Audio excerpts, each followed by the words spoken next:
Hello student, welcome to the Rajendra Samrat academy. इस video में हम बेटा स्टार्ट करने वाले हैं क्लास 9th का चैप्टर इकोनॉमिक्स का चैप्टर 3। निर्धनता एक चुनौती। निर्धनता एक चुनौती है। गरीबी मतलब किस प्रकार से एक चुनौती है उसके बारे में हम इस चैप्टर में पढ़ेंगे और समझेंगे। पहली हेडिंग दी है हमारे पास अवलोकन। अवलोकन से हम स्टार्ट करते हैं।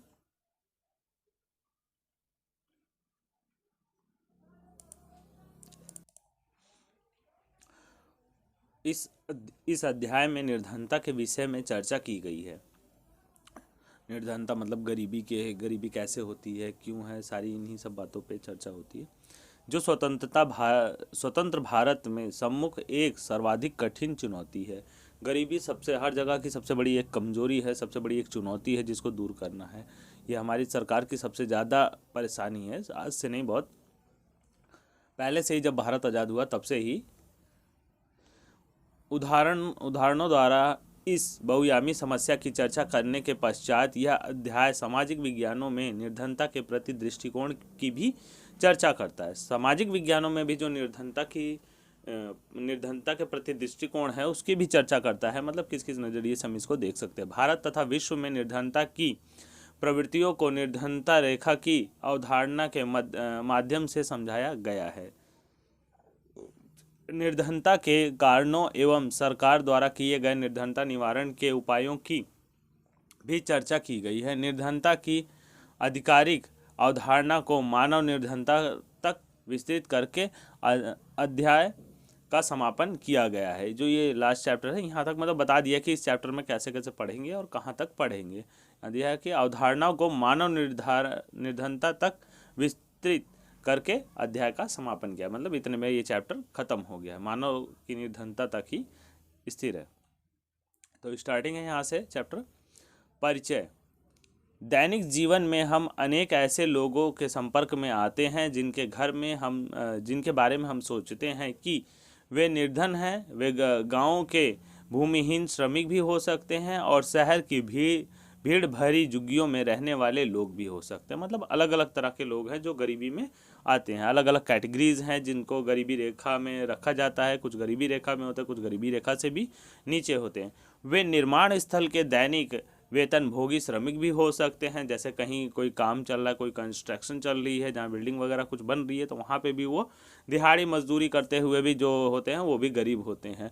और ढाबों में काम करने वाले भी, जो ढाबों में भी काम करते हैं, तो वो भी एक प्रकार से गरीब हो सकते हैं। बाल श्रमिक भी, जैसे जो कम उम्र के बच्चे हैं, छोटे बच्चे भी जो काम करते हैं। अब तो खैर बैन है, हर जगह नहीं लगा सकते, बट फिर भी अपनी उम्र से कम उम्र वाले जो बच्चे हैं जो कम उम्र में ही काम करना शुरू कर दिया, तो उन्हें बाल श्रमिक कहते हैं। वे चिथड़ों में बच्चे उठाए भिखारी भी हो सकते हैं। क्या मतलब जो भिखारी रोड पे देखा होगा, कभी इधर उधर जाते होते, मतलब फटे पुराने कपड़े पहने रहते हैं, तो वो ऐसे भी बच्चे हो सकते हैं, वो भी गरीबी में है। हम अपने चारों ओर निर्धनता देखते हैं। वास्तव में देश का हर 5वां व्यक्ति निर्धन है। कहते हैं कि अगर रियल में देखा जाए तो देश का हर 5वां व्यक्ति क्या है, निर्धन है, गरीब है। इसका अर्थ यह है कि वर्ष 2011 और 12 में भारत में मोटे तौर पर 270 मिलियन या 27 करोड़ लोग निर्धनता में जीते थे। कह रहा कि 27 करोड़ लोग जो थे वो निर्धनता में जीते थे। इसका यह भी अर्थ है कि विश्व में भारत में सबसे अधिक निर्धनों का संकेंद्रण है। मतलब विश्व में सबसे ज़्यादा गरीब जो भारत में ही देखने को मिलते हैं। यह इस चुनौती की गंभीरता को दर्शाता है। ये सबसे बड़ी चुनौती है कि मतलब इतने ज़्यादा लोग जो है भारत में गरीब हैं।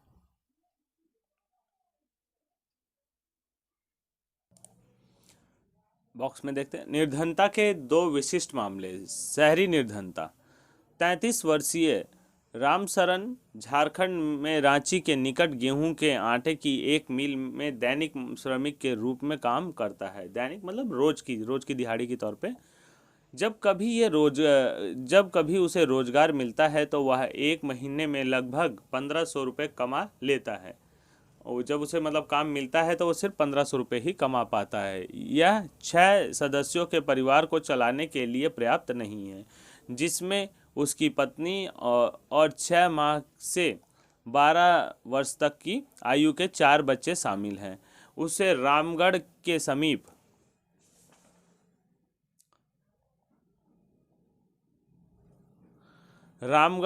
समीप गांव में रह रहे अपने बूढ़े माता पिता के लिए भी पैसा भेजना पड़ता है। उसके भूमिहीन श्रमिक पिता अपने जीवन निर्वाह के लिए रामशरण और हजारीबाग में रह रहे उसके भाई पर निर्भर रहते हैं। बूढ़े माँ बाप हैं जो गांव में रहते हैं, वो हजारीबाग में एक रहता है और एक ये रामशरण जो है, इन दोनों पे ही आश्रित हैं।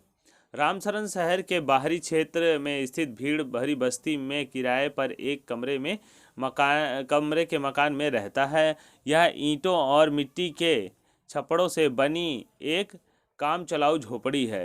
आपने देखा होगा झुग्गियों वगैरह में कि मतलब कैसे भी बना देते हैं। पहले होता था मिट्टी उट्टी से जोड़ के दीवारें खड़ी कर ली, नहीं तो नहीं बना तो किसी भी तरह से ईंट वींट रख के वो ऊपर हल्का फुल्का कोई टीन छप्पड़ रख के उसे झोपड़ी बना ली जाती है।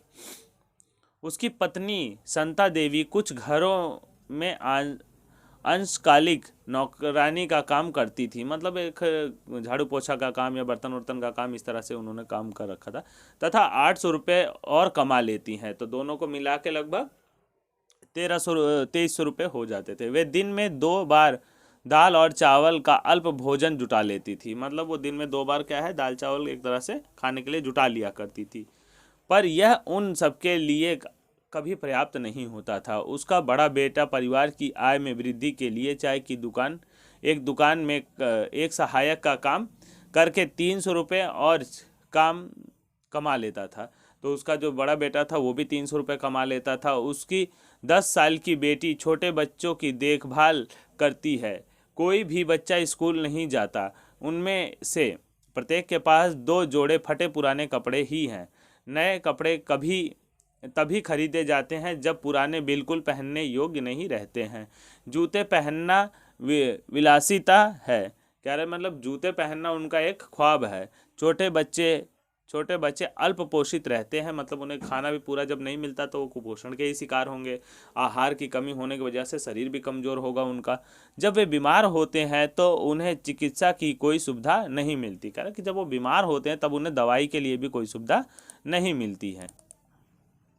अब आते हैं ग्रामीण निर्धनता पे। ग्रामीण निर्धनता क्या होती है? लखा सिंह उत्तर प्रदेश में मेरठ के पास एक गांव का रहने वाला है। उसके परिवार के पास कोई भूमि नहीं है। जैसे गांव में कुछ इंसान होते हैं, कुछ लोग ऐसे हैं जिनके पास खेत तो होते ही नहीं, कुछ के पास तो बहुत ज़्यादा खेत होते हैं। इसलिए वह बड़े किसानों के लिए छोटे मोटे काम करता है। काम अनियमित होती है, मतलब कभी कभी काम मिला कभी नहीं मिला, और आय भी वैसे ही होती है, कभी काम मिला तो पैसे मिलेंगे, नहीं तो नहीं। कई बार उसे पूरे दिन की मेहनत के बदले 50 रुपये ही मिलते हैं। आजकल तो 50 रुपये सिर्फ बच्चे चॉकलेट खा जाते हैं, मतलब छोटी मोटी चीज़ें दिन में खा जाते हैं तो उन्हें 50 रुपये, लेकिन उससे काम करके सिर्फ 50 रुपये ही मिलते हैं। लेकिन प्रायः खेतों में पूरे दिन मेहनत करने के बाद उसे वस्तु के रूप में कुछ किलोग्राम गेहूँ, दाल या थोड़ी सी सब्जी ही मिल पाती है। कभी कभी काम करके उसे पूरे दिन में गेहूं या जैसे मतलब मजदूरी होती थी वहाँ से वो लोग दे दिया करते थे। अगर मतलब जो काम करवाते थे वो थोड़ा अच्छा है तो कुछ और भी दे देता था। अब 8 सदस्यों का परिवार हमेशा 2 वक्त का भोजन भी नहीं जुटा पाता। अब इनके परिवार में 8 सदस्य हैं जो उनको 2 टाइम का खाना नहीं मिल पाता। लखा सिंह गांव के बाहर एक कच्ची झोपड़ी में रहता है। परिवार की महिलाएं पूरा दिन खेतों में चारा काटने और खेतों में जलाने की लकड़ियां मतलब खेतों से बीनने में ही गुजार देती हैं। उनके पिता की जो तपेदिक के मरीज हैं, उनके पिता जो है मतलब तपेदिक के मरीज हैं। तपेदिक मीन्स होता है टीबी जो बीमारी होती है उसमें देखा ही होगा, बहुत ज़्यादा लोग परेशान हो जाते हैं। चिकित्सा के अभाव में 2 वर्ष पूर्व मृत्यु हो गई। अब उनका इलाज नहीं हुआ तो सीरियस सी चीज़ है कि वो इलाज नहीं होगा तो इंसान ख़त्म ही हो जाएगा।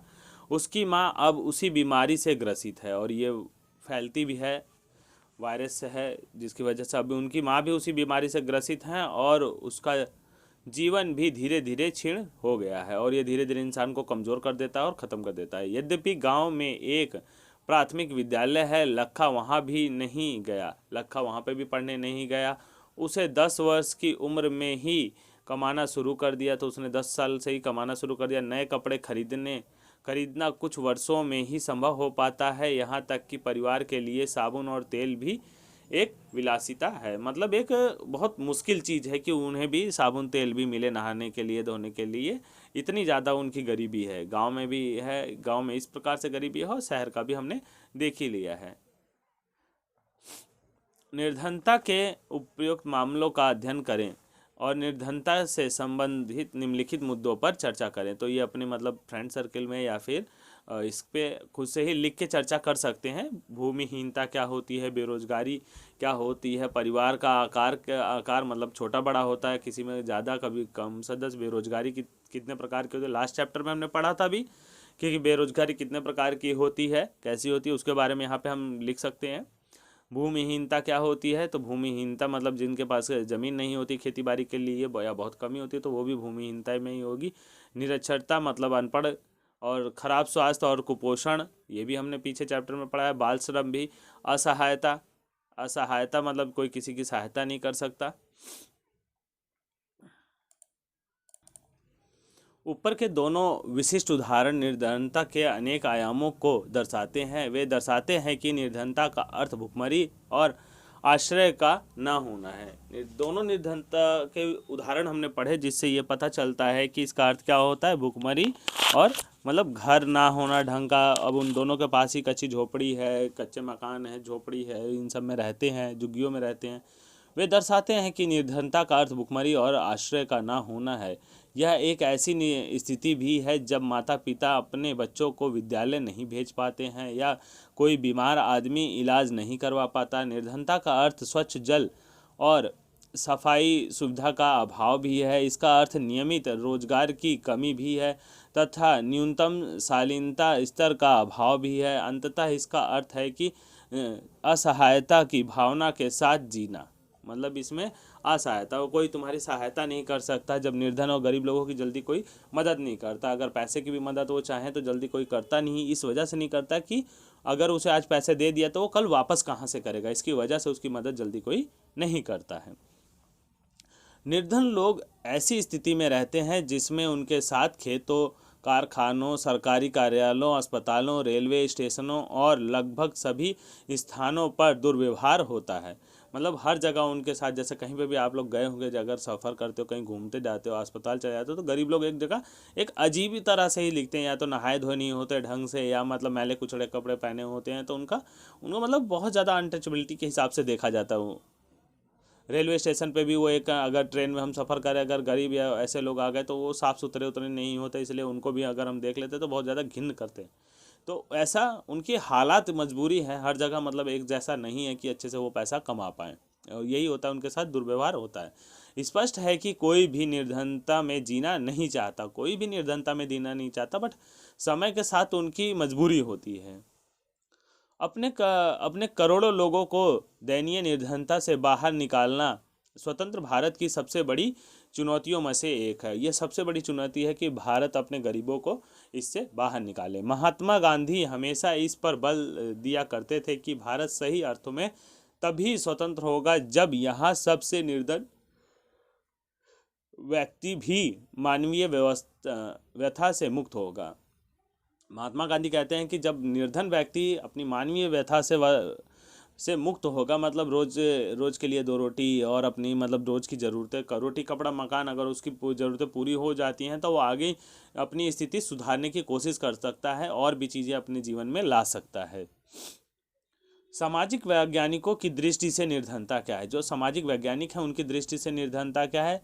क्योंकि निर्धनता के अनेक पहलू हैं। सामाजिक वैज्ञानिक उसे अनेक सूचकों के माध्यम से देखते हैं। समानता प्रयोग किए जाने वाले सूचक वे हैं जो आय, उपभोग के स्तर से संबंधित हैं। लेकिन अब निर्धनता को निरक्षरता स्तर, कुपोषण के कारण रोग प्रतिरोधी क्षमता की कमी, स्वास्थ्य सेवाओं की कमी, रोजगार के अवसरों की कमी, सुरक्षित पेयजल, स्वच्छता तक पहुंच की कमी आदि जैसे अन्य सामाजिक सूचकों के माध्यम से भी देखा जाता है। तो इसको अंडरलाइन कर लेना कि सामाजिक वैज्ञानिक किस किस नज़रिए से एक निर्धनता को एक्सप्लेन करते हैं, निर्धारित करते हैं। सामाजिक अपवर्जन और असुरक्षा पर आधारित निर्धनता का विश्लेषण अब बहुत सामान्य होता जा रहा है। इनका विश्लेषण क्या है, बहुत आसानी तरीके से हम एक्सप्लेन करते। पहले अलग अलग तरीके से इसको डिफाइन किया गया था। अभी जैसे हमने देखा कि क्या क्या सुविधाएं ना होना, कैसी कुपोषण होना, पढ़ा लिखा ना होना, गरीबी हो, घर ना होना, पीने का पानी ना होना, दवाइयाँ ना करा पाना, अस्वस्थ होना, ये सारे का क्या थे लक्षण, सामाजिक निर्धनता के लक्षण थे। अगला है सामाजिक अपवर्जन क्या होता है, यहाँ दिया हुआ है सामाजिक अपवर्जन। इस अवधारणा के अनुसार निर्धनता को इस संदर्भ में देखा जाना चाहिए कि निर्धनता को बेहतर माहौल और अधिक अच्छे वातावरण में रहने वाले संपन्न लोगों की सामाजिक क्षमता से अपवर्जित रहकर केवल निकृष्ट वातावरण में दूसरे निर्धनों के साथ रहना पड़ता है। मतलब ये जो गरीब लोग होते हैं वैसे ही माहौल में भी रहते हैं, ये नहीं कि कुछ मतलब वहाँ से निकल के अच्छे लोगों के बीच में रहते हैं, हाई मतलब अपने से अपर उनके अंदर रहेंगे तो उनका गुण धीरे धीरे वो सीख के वहाँ डेवलप हो सकते हैं। कुछ मतलब उनसे सीखने को मिलता है। कहते हैं जैसी मतलब संगत होती है वैसे रंगत एक तरह से होती है। अब इनका जो माहौल होता है वैसा ही होता है, उसमें वो उतने में ही रह जाते हैं। अगर अपने माहौल से निकल के कुछ आगे करने की सोचते हैं तो इसमें थोड़ा सा इन्हें फ़ायदा मिल जाता है। थोड़ा सा इन्हें क्या कहते हैं कि एक तरह से हम ये कह सकते हैं कि अच्छा मतलब माहौल मिलने से ये तरक्की कुछ भी कर सकते हैं। एक अनुभव से इंसान बहुत कुछ हासिल कर लेता है। सामान्य अर्थ में सामाजिक अपवर्जन निर्धनता का एक कारण और परिणाम दोनों हो सकता है। मोटे तौर पर यह एक प्रक्रिया है जिसके माध्यम से व्यक्ति या समूह उन सुविधाओं, लाभों और अवसरों से अपवर्जित रहते हैं जिनका उपभोग दूसरे उनसे अधिक अच्छे करते हैं। मतलब जो दूसरे लोग करते हैं अब उन सुविधाओं से वो क्या होते हैं, मतलब दूर रह जाते हैं और उनको वो मिलते नहीं हैं। इसका एक विशिष्ट उदाहरण भारत में जाति व्यवस्था की कार्यशैली है। जो जाति व्यवस्था है उसकी कार्यशैली है। अलग अलग जातियों में बांटा हुआ भारत और उसमें अलग अलग जातियाँ जो कि एक मनोधारणा बन गई है कि मतलब ये जाति है तो ये काम करना, तो वो भी अपने एक लेवल में ही बंधे रह जाते हैं। कभी उनसे मानसिक एक तरह से स्वतंत्रता उनके पास नहीं होती है, तो इससे भी कुछ लोग गरीबी में रह जाते हैं।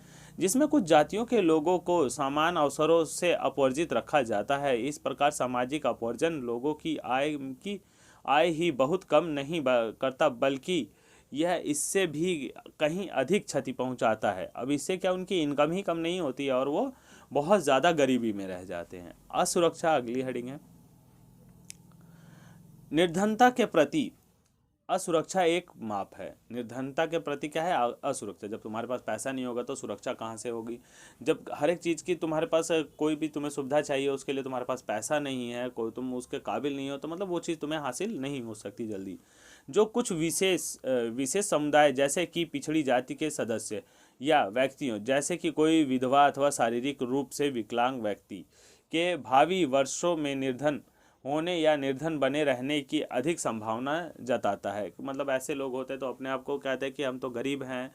अक्सर सुना होगा, कहेंगे हम तो गरीब हैं, हम तो छोटे कास्ट से, हम ऐसे हैं, हम विकलांग हैं, हम कुछ नहीं कर सकते। तो उनकी एक मनोधारणा हो गई। लेकिन आजकल अगर देखते होकर जिसके मतलब हौसले अच्छे होते हैं, जो कुछ करना चाहता है तो वो भी बहुत कुछ कर लेता है।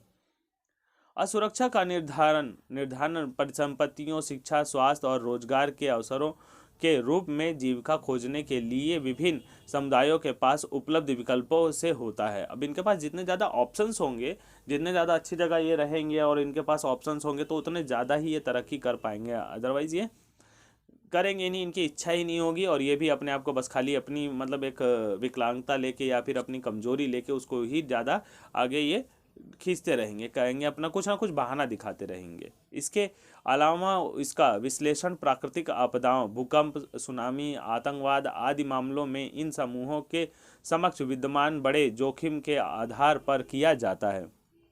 इनके सामने मतलब अलग अलग जोखिम होते हैं, उसके आधार पर ये सारी चीज़ें की जाती है। जैसे कभी कभी सुनामी आ गई तो उसमें तो ये अलग चीज़ होगी। प्राकृतिक प्राकृतिक मतलब कि किसी तरह से अगर सताए हुए हैं, भूकंप आ गया या सुनामी आ गई, तो उसको तो नहीं कहा जा सकता। खैर क्योंकि वो तो प्राकृतिक है, प्राकृतिक से आ गई है, तो इसे हम रोक नहीं सकते।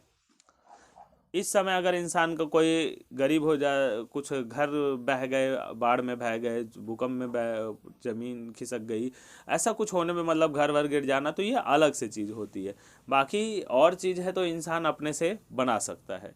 प्राकृतिक आपदाओं के बारे में तो जल्दी नहीं मालूम होता कब क्या प्राकृतिक घटना घट जाए, तो उसको अलग ही रखा जाता है। अतिरिक्त विश्लेषण इन जोखिमों से निपटने की उनकी सामाजिक और आर्थिक क्षमता के आधार पर किया जाता है। और इससे भी निपटने के लिए जब तक उनके पास अच्छा पैसा नहीं होगा, अच्छा सपोर्ट नहीं होगा, तो वो भी निपट नहीं पाएंगे। नहीं तो फिर जब गरीब जैसे सुनामी आई थी, तो बहुत से क्षेत्रों में देखा था कि बहुत सब कुछ बह गया था, इंसानों के पास तो उतना पैसा था नहीं जिससे वो अपना फिर से कुछ नया कर पाए, तो काफ़ी ज़्यादा गरीबी की मार झेलनी पड़ी थी उन्हें। वास्तव में जब सभी लोगों के लिए बुरा समय आता है, चाहे कोई बाढ़ हो या भूकंप या फिर नौकरियों की उपलब्धताओं में कमी, दूसरे लोगों की तुलना में अधिक प्रभावित होने की बड़ी संभावना का निरूपण ही असुरक्षा है। जब जब सबसे ज़्यादा, जैसे अभी लॉकडाउन लग गया था, बहुत से लोगों की नौकरियां, मतलब पूरा देश ही बंद था, तो जिनके पास पैसे थे तो उन्होंने अपना एक ही जगह रह के अपना खाना कमाना उनका धीरे धीरे शुरू हुआ। घर पे ही रह के उन्होंने काम करना शुरू किया। लेकिन जिनके पास ये सुविधा नहीं थी, जिनके पास इतने पैसे नहीं थे, जो डेली वेज पे अपना कमाते थे, तो वो कहाँ से ये सब कर पाते। तो उन्होंने यहाँ से अपना गांव पलायन कर दिया, शहरों से गांव जाने लगे, काम उनके बंद हो गए कई साल तक। अब पूरे पहले लॉकडाउन में तो लगभग पूरा बंद ही हो गया था, तो धीरे धीरे उन्होंने वापस आने की भी हिम्मत नहीं हुई, लेकिन कुछ लोगों ने हिम्मत की और आके किसी तरह अपना काम शुरू किया, और फिर से लॉकडाउन में मार में झेलना पड़ा उन्हें। निर्धनता रेखा। अब निर्धनता रेखा क्या होती है, इस पर चर्चा करते हैं। निर्धनता पर चर्चा के केंद्र में समानता निर्धनता रेखा की अवधारणा होती है। यहाँ पे अलग अलग लाइनें बनाई गई हैं। एक एक मतलब टारगेट, एक लाइन, एक कैटेगरिया बनाया हुआ है कि मतलब इतने में क्राइटेरिया है कि जिसमें इनको हम डिफाइन कर सकते हैं। एक लाइन बना दी गई है कि एरिया जैसे डिफाइन कर दिया गया है कि इतने में ही अगर उसके पास इतनी सुविधा है तो वो इस अपर मतलब गरीबी रेखा से ऊपर होगा, गरीबी रेखा से नीचे होगा, निर्धनता रेखा में इतने दो, तो इसमें अलग अलग दिया जाता है। तो देखते हैं, निर्धनता के आकलन की एक सर्वमान्य सामान्य विधि आय अथवा उपभोग स्तर पर आधारित है। जो इसमें नापने की सबसे पहले जो शुरुआत है वो इनकम से है, कि इंसान की कितनी इनकम है, कितना वो उपभोग करता है, क्या क्या सुविधाएं उसके पास है, इससे देखा जाता है। किसी व्यक्ति को निर्धन माना जाता है, कहते हैं किसी व्यक्ति को निर्धन माना जाता है यदि उसकी आय या उपभोग स्तर किसी ऐसे न्यूनतम स्तर से नीचे गिर जाए तो मूल्य आवश्यकताओं के एक दिए हुए समूह को पूर्ण करने के लिए आवश्यक है। मतलब उन्होंने एक नियम बना रखा है कि इससे अगर उसकी इनकम कम है और इन सब स्थितियों से झेल रहा है तो वो निर्धनता रेखा से नीचे है। मूल्य आवश्यकताओं को पूर्ण करने के लिए आवश्यक वस्तुएं विभिन्न कालों एवं विभिन्न देशों में भी भिन्न है। अलग अलग देशों में अलग अलग जो निर्धनता रेखा है आवश्यकताओं की, वो अलग अलग है, अतः अलग समय में अलग अलग रखी गई है। अतः काल एवं स्थान के अनुसार निर्धनता रेखा भिन्न हो सकती है। प्रत्येक देश एक काल्पनिक रेखा का प्रयोग करता है जिससे विकास एवं उसके स्वीकृति न्यूनतम सामाजिक मानदंडों के वर्तमान स्तर के अनुरूप माना जाता है। उदाहरण के लिए अमेरिका में उस आदमी को निर्धन माना जाता है जिसके पास कार नहीं है। या अमेरिका में जो है कि ये माना जाता है जिस आदमी के पास कार नहीं है वो क्या है, गरीब है। जबकि भारत में अब भी कार रखना विलासिता मानी जाती है। बल्कि कार रखना क्या है, ये भी एक सपना, एक विलासिता के तौर पे है, मतलब एक इच्छा के तौर पे है। भारत में निर्धनता रेखा का निर्धारण करते समय जीवन निर्वाह के लिए खाद्य आवश्यकता, भारत में जो निर्धनता रेखा है वो किस पे है, जीवन निर्वाह के लिए जो खाद्य मतलब भोजन आवश्यकता, कपड़ों, जूतों, ईंधन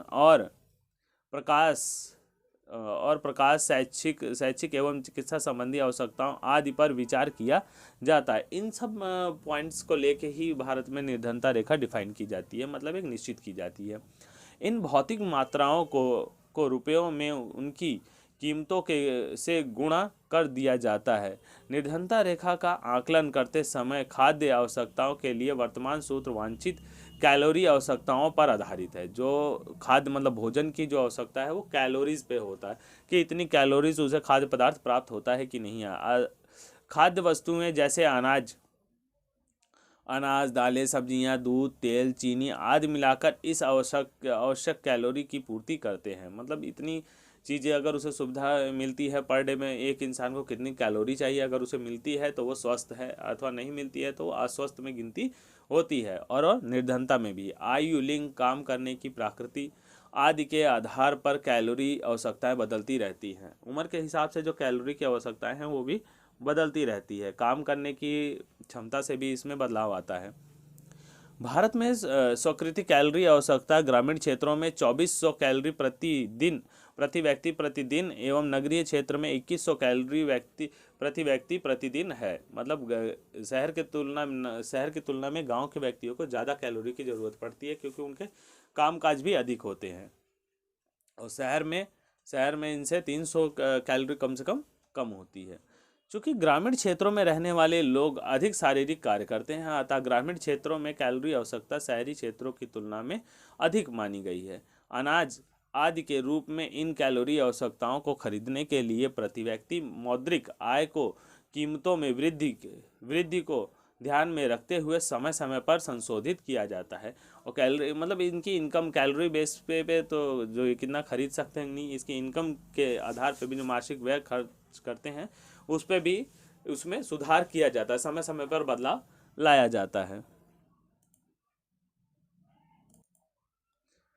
इन परिकल्पनाओं के आधार पर वर्ष 2011 से 2012 में किसी व्यक्ति के लिए निर्धनता रेखा का निर्धारण ग्रामीण क्षेत्रों में 816 रुपये प्रति माह और सरकारी क्षेत्रों में 1000 रुपये प्रति माह किया गया था। मतलब गांव में अगर 816 रुपये प्रति महीने कमाता है इंसान तो निर्धनता रेखा में आता है, और शहर में 1000 रुपये कमाता है तो गरीबी रेखा में उसे चुना जाता है।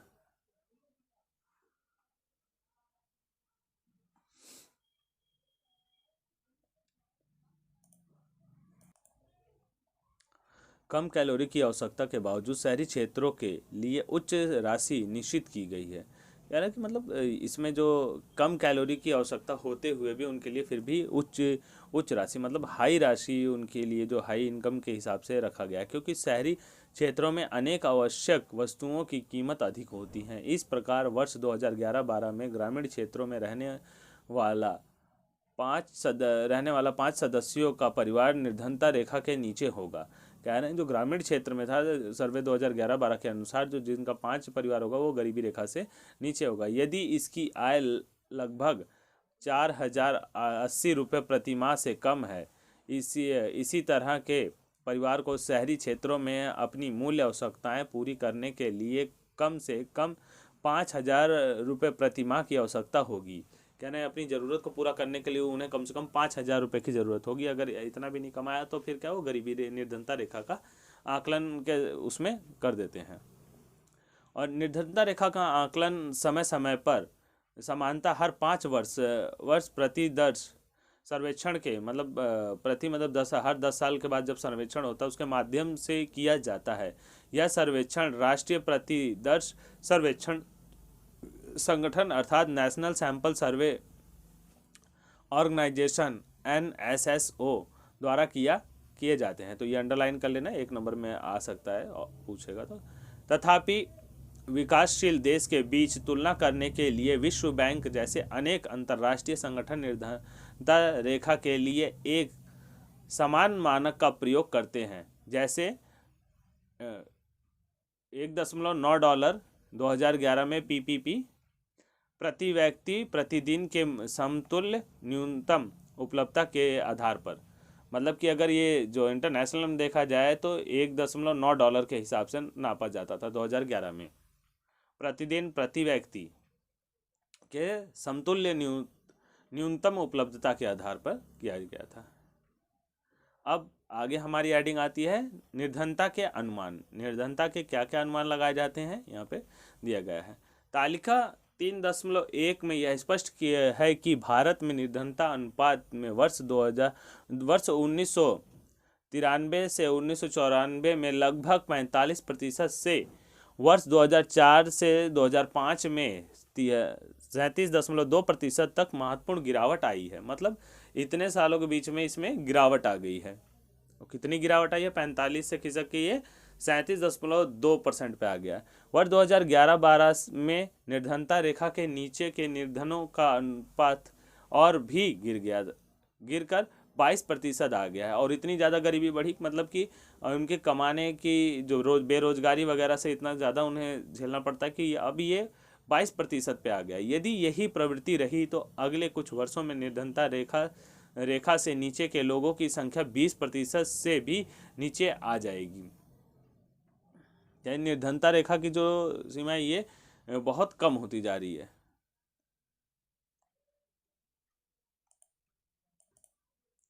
यहाँ पर जो निर्धन लोगों की है संख्या इसमें प्रतिशत में कम आ रहा है। मतलब कितने गरीब थे अब वो सीधे इसमें निर्धनता रेखा से ऊपर निकलते जा रहे हैं। तो अब ये सिर्फ 20% निर्धनता रेखा के नीचे दिखाया जा रहा है कि इतने लोग हैं। बट अगर सही से देखा जाए तो हमारे देश में बहुत ज़्यादा निर्धन है।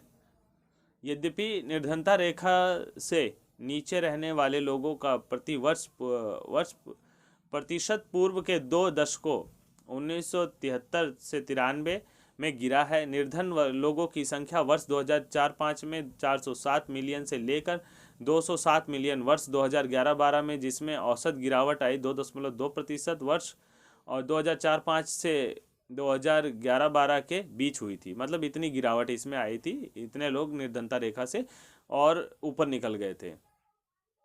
यहाँ पे ये दिया हुआ टेबल, अगर टेबल देख सकते हैं इसमें 93 से 94 में दिया हुआ। ग्रामीण में 50 है अनुपात, निर्धनता अनुपात प्रतिशत में 50% है, शहर में 32% और योग टोटल 45%। और यहाँ पे निर्धनता रेखा संख्या में है, गांव में क्या 329 लोग हैं तो शहर में 75 लोग हैं। टोटल 404 लोग थे। 2004-05 में टोटल 407 हो गए। अब यहाँ पे थोड़ा सा बढ़ी थी, फिर उसके बाद ये घटना शुरू हो गई तो और ज़्यादा घट गई है। यही ऊपर दिया गया था, यहाँ पे देख सकते हैं 42। इसमें ग्रामीण में जो परसेंटेज था 42% है, 26%, फिर उसके बाद टोटल कितना हो गया? टोटल ये है 37%। और 2009-10 में दिया हुआ 34% ग्रामीण में है, 21 इसमें, तो यहाँ पे 30% योग्य हो गया। अब यहाँ पे अलग ही है, एक तरह से माइनस करके इसमें से खाली 30% दिखाया जा रहा है, तो ज़्यादा ये घटी है। टोटल एक तरह से इसमें दिखाया गया है, तो यहाँ पे अगर दो जोड़ा जाए तो कम ज़्यादा हो सकती है। और यहाँ पे देखो 45% टोटल दिखाया गया था, 37 है, 30 है, 22 है, फिर उसके बाद 26-14 है, और यहाँ पे 22% है एक तरह से। फिर यहाँ पे धीरे धीरे ये क्या है, संयुक्त योग देखा गया है, मतलब एक तरह से कॉमन एवरेज रखा गया है इसमें से, तो अनुमान। और ये आर्थिक सर्वेक्षण 2018 का है। भारत की संख्या इंडिया इन फिगर्स 2018 में किया गया है।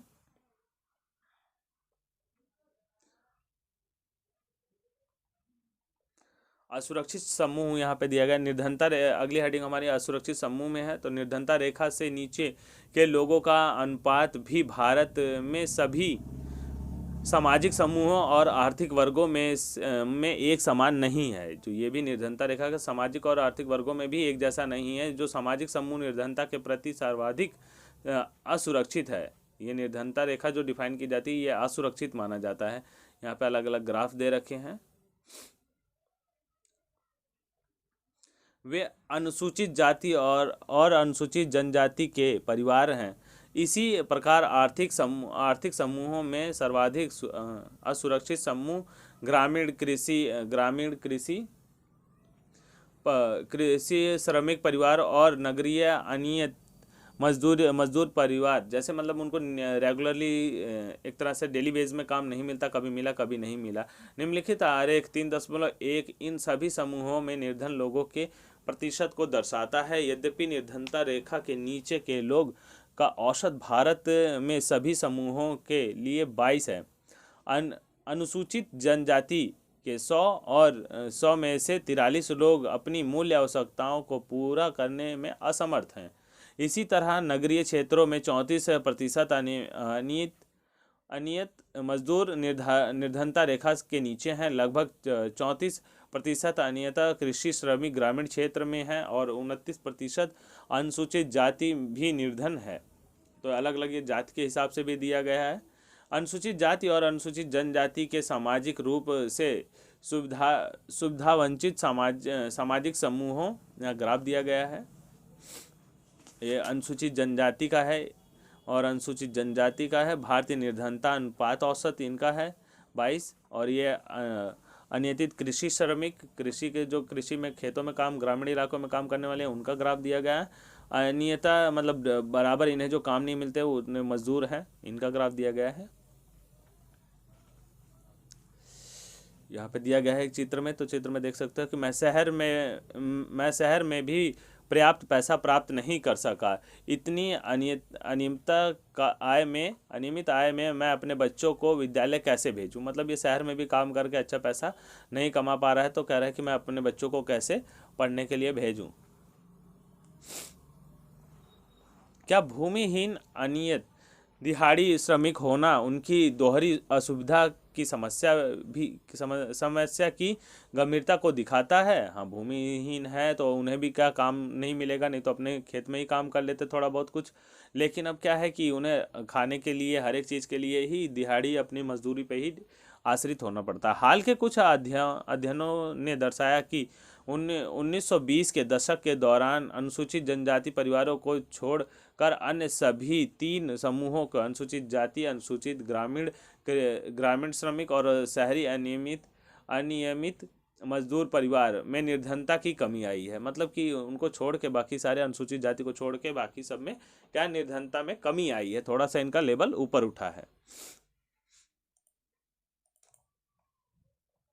इन सामाजिक समूहों के अतिरिक्त परिवारों में आय असमानता है। इन कह रहे कि जो ये सामाजिक समूहों के अतिरिक्त परिवारों में क्या है, आय की असमानता है। निर्धन परिवारों में सभी लोगों की कठिनाइयों का सामना करना पड़ता है। कह रहे सभी लोगों को उस कठिनाइयों का सामना करना पड़ता है, लेकिन लोग दूसरों से अधिक कठिनाइयों का सामना करते हैं। जो कठिनाइयों को सामना तो करते हैं, लेकिन कुछ लोगों के परिवार से जो थोड़ा सा कमा रहे हैं उनसे ज़्यादा, उन्हें जो ज़्यादा गरीब हैं, ज़्यादा मतलब ग्रामीण इलाकों में हैं, उनको ज़्यादा समस्या झेलनी पड़ती है। कुछ संदर्भों में महिलाओं, वृद्ध लोगों और बच्चियों को भी ढंग से परिवार के उपलब्ध संसाधनों तक पहुंचने में वंचित किया जाता है।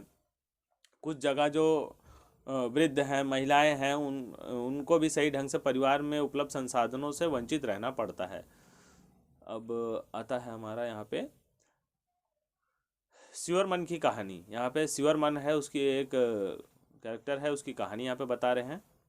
स्यूअरमन तमिलनाडु के करूर कस्बे के निकट एक छोटे से गांव में रहता है। करूर हथकरघा और बिजली करघा के अपने कपड़ों के लिए प्रसिद्ध है। गांव में 100 परिवार रहते हैं। स्यूअरमन आर्य थुंथियार मोची जाति का है और अब वह 160 रुपये प्रतिदिन के हिसाब से एक खेतीहर मजदूर के रूप में काम करता है, लेकिन उसे यह काम वर्ष में मात्र 5 या 6 महीने मिलता है। अन्य समय वह गांव में दूसरे छोटे मोटे काम करता है। उसकी पत्नी शशिकला भी उसके साथ काम करती है, लेकिन इन दिनों उसे कभी कभी ही काम मिल पाता है।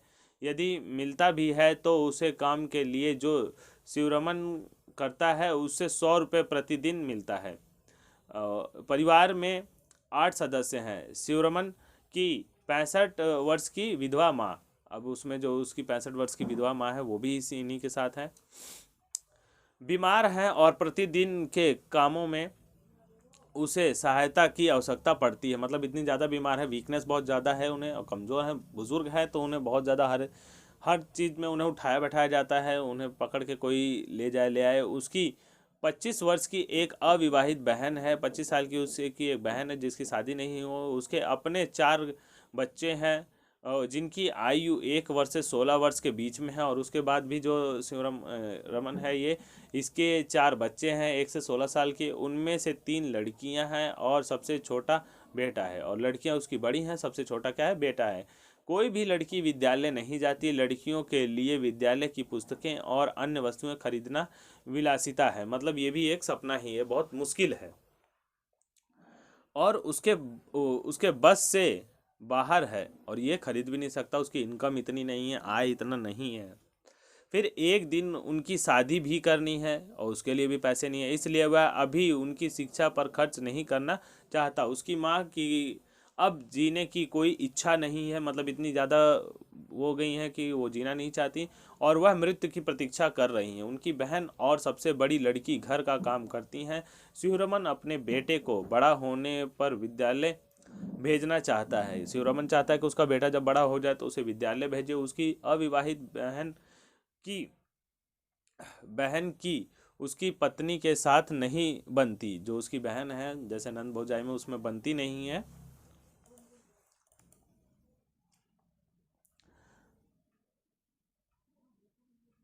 शशिकला उसे एक बोझ समझती समझती थी, लेकिन शिवराम धन की कमी के कारण उसके लिए कोई योग्य वर नहीं ढूंढ पा रहा है। यद्यपि उसके परिवार परिवार को 2 जून की रोटी का प्रबंध करना कठिन हो रहा है।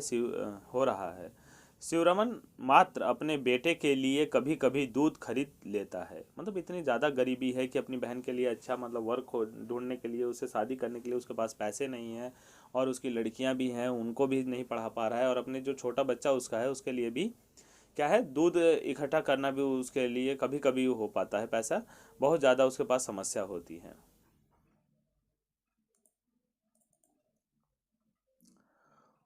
अंतर्राज्यीय असमानताएं। भारत में निर्धनता का एक और आयाम है पहलू यह आयाम है, प्रत्येक राज्य में निर्धन लोगों का अनुपात एक समान नहीं है। मतलब किसी राज्य में ज़्यादा गरीब है, किसी में कम है, अलग अलग राज्यों में अलग अलग ही सबका एक अनुपात है। यद्यपि 1970 के दशक के प्रारंभ में राज्य स्तरीय निर्धनता में सुदीर्घकालिक कमी हुई है, तो निर्धनता कम करने में सफलता की दर दर भिन्न है। अगर मतलब जो निर्धनता की में कमी आई है तो उसकी भी क्या है, दर बहुत ज़्यादा अलग है।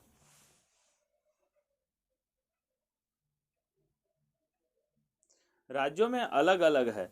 वर्ष 2011-12 भारत में निर्धनता अनुपात 22% है। कुछ राज्य जैसे मध्य प्रदेश, असम, उत्तर प्रदेश, बिहार एवं उड़ीसा में निर्धनता अनुपात राष्ट्रीय अनुपात से ज़्यादा है। वहाँ गरीबी बहुत ज़्यादा है। बिहार वहार में देखा ही होगा कि लगभग ज़्यादा गरीबी है, उड़ीसा में, असम वगैरह में। जैसा कि आरेख 3.2 दर्शाता है कि बिहार और उड़ीसा क्रमशः 33.7 और 32.6% निर्धनता औसत के साथ दो सर्वाधिक निर्धन राज्य बने हुए हैं। बिहार और उड़ीसा क्या है, बहुत ज़्यादा गरीबी में है। उड़ीसा उड़ीसा मध्य प्रदेश, बिहार और उत्तर प्रदेश में ग्रामीण निर्धनता के साथ नगरीय निर्धनता भी अधिक है। कह रहे गाँव में ही तो गरीबी है, साथ में शहर में भी गरीबी उसमें पाई जाती है। इसकी तुलना में केरल, महाराष्ट्र, आंध्र प्रदेश, तमिलनाडु, गुजरात और पश्चिमी बंगाल में निर्धनता में उल्लेखनीय गिरावट आई है।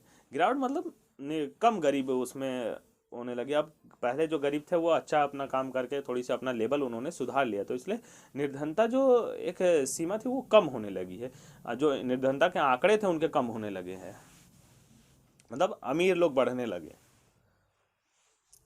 पंजाब और हरियाणा जैसे राज्य उच्च कृषि वृद्धि दर से निर्धनता कम करने में पारंपरिक रूप से सफल रहे हैं। अब हरियाणा और जो पंजाब हैं इसमें ज़्यादा काम तो नहीं है, लेकिन फिर भी सबसे ज़्यादा इन्होंने खेती पे ध्यान दिया, जिससे क्या हुआ, इनकी जो निर्धनता रेखा है, निर्धनता सीमा है, वो कम होने लगी और ये और ज़्यादा सफल कृषक बने। अच्छा पारंपरिक रूप से ये क्या हुआ, अच्छा लेवल इन्होंने अचीव किया।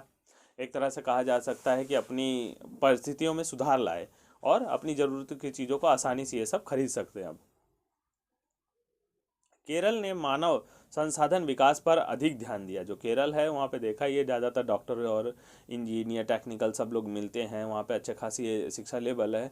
तो उसने क्या किया, अपने लोगों पे सबसे ज़्यादा ही विकास पैसा व्यय किया है और ज़्यादा ध्यान दिया है, ताकि मानव संसाधन बढ़ेगा तो राज्य की तरक्की होगी। पश्चिम बंगाल में भूमि सुधार उपयोगों में निर्धनता कम करने में सहायता मिलती है।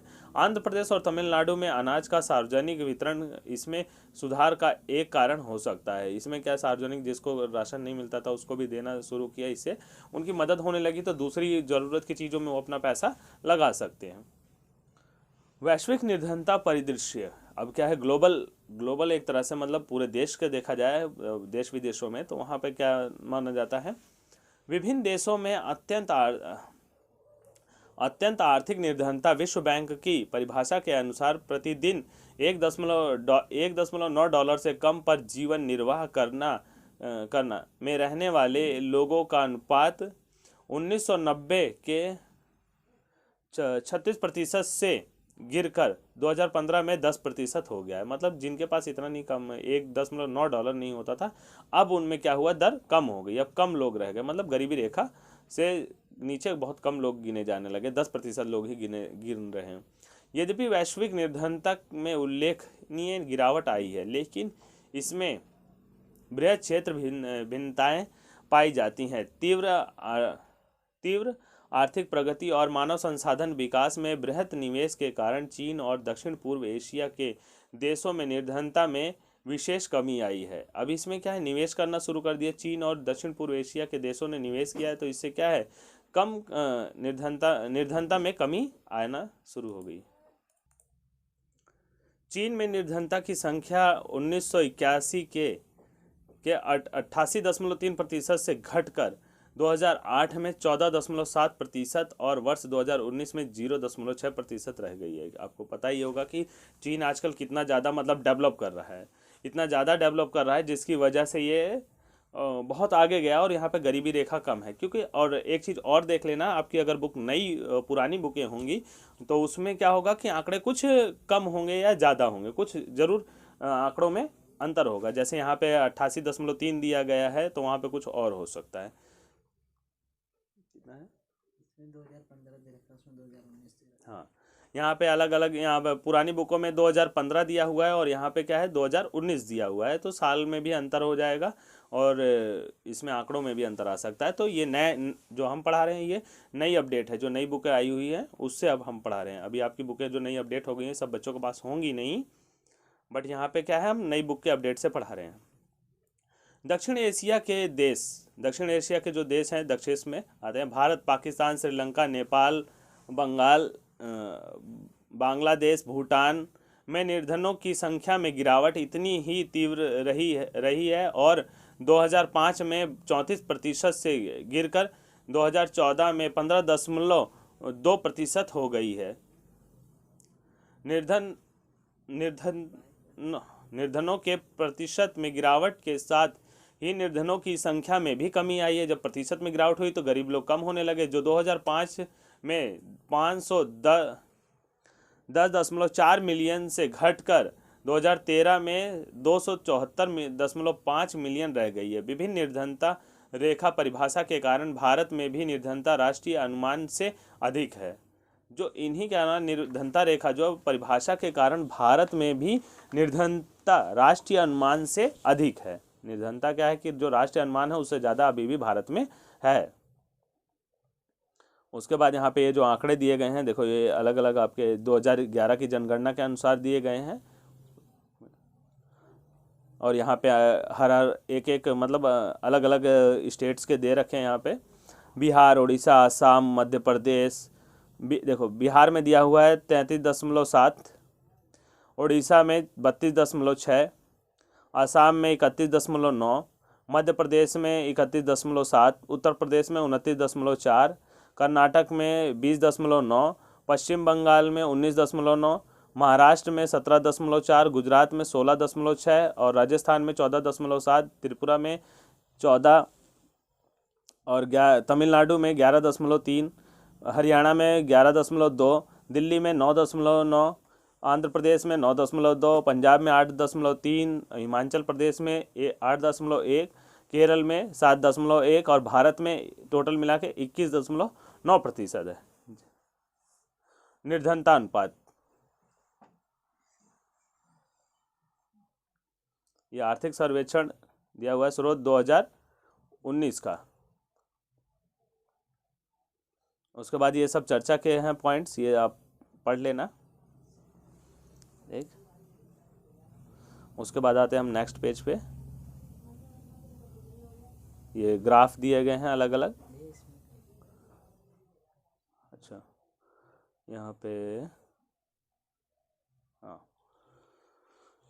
ये चर्चा के पॉइंट दिए गए हैं, दो दो पॉइंट हर जगह दिए गए, तो आरेख वगैरह ये सब इसके बारे में पढ़ लेना। जैसे यहाँ दिया गया है 3 राज्यों की पहचान करें जहाँ निर्धनता अनुपात सर्वाधिक है, 3 राज्यों की पहचान करें जहाँ निर्धनता अनुपात सबसे कम है।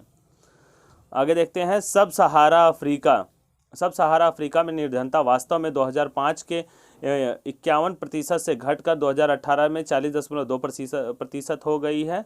लैटिन अमेरिका में निर्धनता का अनुपात वही रहा है। यहाँ पर निर्धनता रेखा 2005 में 10% से गिर के 2018 में 4% रह गई है। रूस जैसे पूर्व समाजवादी देश में भी निर्धनता पुनः व्याप्त हो गई है, जहां पहले आधिकारिक रूप से कोई निर्धनता थी ही नहीं। तालिका 3.2 अंतर्राष्ट्रीय निर्धनता रेखा अर्थात $1.9 प्रतिदिन से नीचे की संख्या, ये डॉलर का निशान है, की परिभाषा के अनुसार विभिन्न देशों में निर्धनता के नीचे रहने वाले लोगों का अनुपात दर्शाती है। संयुक्त राष्ट्र के नए सतत विकास के लक्ष्य को 2030 तक सभी प्रकार की गरीबी खत्म करने का प्रस्ताव है। यहाँ पे दिया गया है कौन कौन से देश में है, नाइजेरिया है, बांग्लादेश है, भारत है और पाकिस्तान है, चीन है, ब्राज़ील है, इंडोनेशिया है और यहाँ पे श्रीलंका। इन सारे देशों के बारे में दिया गया है कि इनकी इनकम कितनी कम है डॉलर के। यहाँ पे सबका आरेख दिया गया है।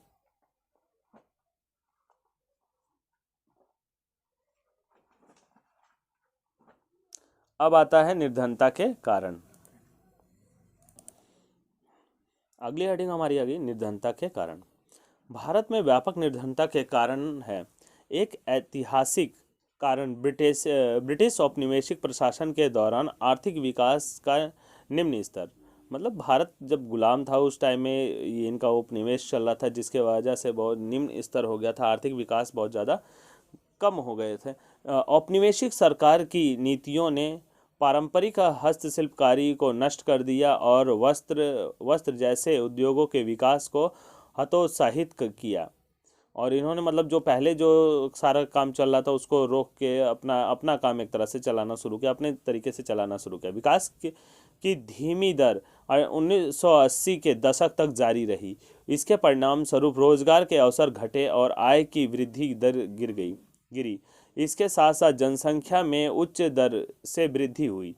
अब जनसंख्या मतलब कमाई तो हो नहीं रही थी, लेकिन जनसंख्या तो बढ़ती जा रही थी और कमाई नहीं हो रही थी। खाने के स्तर में, काम काज, सब चीज़ में गरीबी आती गई, कमी होती चली गई। तो लेकिन जनसंख्या बढ़ती गई, जिसकी वजह से बढ़ती हुई जनसंख्या को उनको खाने की ज़रूरत थी और भी ज़्यादा गरीबी बढ़ती गई और भी ज़्यादा निर्धनता बढ़ती गई थी उनके राज्य में। इन दोनों ने प्रति व्यक्ति आय की समृद्धि दर को बहुत कम कर दिया। आर्थिक प्रगति को बढ़ावा और जनसंख्या नियंत्रण दोनों मोर्चों पर असफलता के कारण निर्धनता का चक्र बना। और जब जनसंख्या बढ़ती गई और आर्थिक स्थिति कमजोर थी तो इसकी वजह से क्या हुआ, निर्धनता का कारण बहुत ज़्यादा बढ़ गया।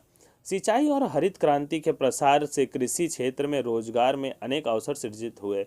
जब सिंचाई और हरित क्रांति का अवसर प्रसार हुआ तो जिससे क्या हुआ, क्षेत्र में रोजगार के अवसर बहुत ज़्यादा बने। लेकिन इनका प्रभाव भारत के कुछ भागों तक सीमित रहा। सार्वजनिक और निजी दोनों क्षेत्रों में कुछ रोजगार उपलब्ध कराए गए, लेकिन ये रोजगार तलाश करने वाले सभी लोगों के लिए पर्याप्त नहीं हो सके। कह रहे कि ये रोजगार तलाश करने के लिए सबको मतलब आसानी नहीं थी, सब पर्याप्त नहीं हो पाए। जैसे शहरों में उपयुक्त नौकरी पाने में असफल अनेक लोग रिक्शा चालक विक्रेता, गृह निर्माण श्रमिक, घरेलू नौकर आदि के रूप में कार्य करने लगे। मतलब इतने सारे अलग अलग तरह से, जैसे शहरों में देखा होगा रिक्शा चलाते हैं और दुकानदार हैं, घर निर्माण मिस्त्री वगैरह हैं, घरेलू नौकर ज़्यादा सा जो झुग्गी झोपड़ी में लोग रहते हैं वो ज़्यादातर दूसरों घरों में नौकरी कर लेते हैं, उससे अपना 2 पैसा कमा लेते हैं, घर चलाने के लिए करने लगे। अनियमित और कम आय के कारण ये लोग महंगे मकानों में नहीं रह सकते। मतलब ये जो महंगे मकानों में लोग नहीं रह सकते, इनकी इनकम कम है और ज़्यादा किराया ये दे नहीं सकते, इनके पास अपने घर भी नहीं होते, अगर हैं तो छोटे छोटे झुग्गी झोपड़ियों में रहते हैं। वे शहर से बाहर झुग्गियों में रहने लगे और निर्धनता की समस्या जो मुख्य रूप से एक ग्रामीण परिघटना थी, नगरीय क्षेत्र की भी एक विशेषता बन गई, और नगर की भी ये क्या है, एक विशेषता बन गई, क्योंकि ये शहर से बाहर रहते थे और इसमें काम काज करने वाले जो घरों में काम मजदूर लोग थे इसमें रहते थे, इसलिए वो भी एक उनकी विशेषता बन गई। उच्च निर्धनता दर की एक और विशेषता आय असमानता रही, मतलब किसी की ज़्यादा किसी की कम, इनकम सबकी बराबर नहीं थी। इसका एक प्रमुख कारण भूमि और अन्य संसाधनों का असमान वितरण, किसी को ज़्यादा है भूमि, किसी के पास है ही नहीं, किसी के पास बहुत ज़्यादा है, तो और किसी के पास कोई अमीर है तो अमीर है, गरीब है तो गरीबी है, इस हिसाब से और ज़्यादा गरीबी और अमीरी की खाई बढ़ती गई। अनेक नीतियों के बावजूद हम किसी सार्थक ढंग से इस मुद्दे से नहीं निपट सके। ग्रामीण क्षेत्रों में परिसंपत्तियों के पुनः वितरण पर लक्षित भूमि सुधार जैसी प्रमुख नीति पहल को ज़्यादातर राज्य सरकारों ने प्रभावी ढंग से कार्यान्वित नहीं किया, क्योंकि भारत में भूमि संसाधनों की कमी निर्धनता का एक प्रमुख कारण रही। जो भारत में रही ना, वो सबसे ज़्यादा क्या है, भारत में भूमि संसाधनों की कमी थी, भूमि संसाधन कम थे, जिसकी वजह से प्रमुख कारण बनी। इसी नीति का उचित कार्यान्वयन करोड़ों ग्रामीण निर्धनों का जीवन सुधार सकता था।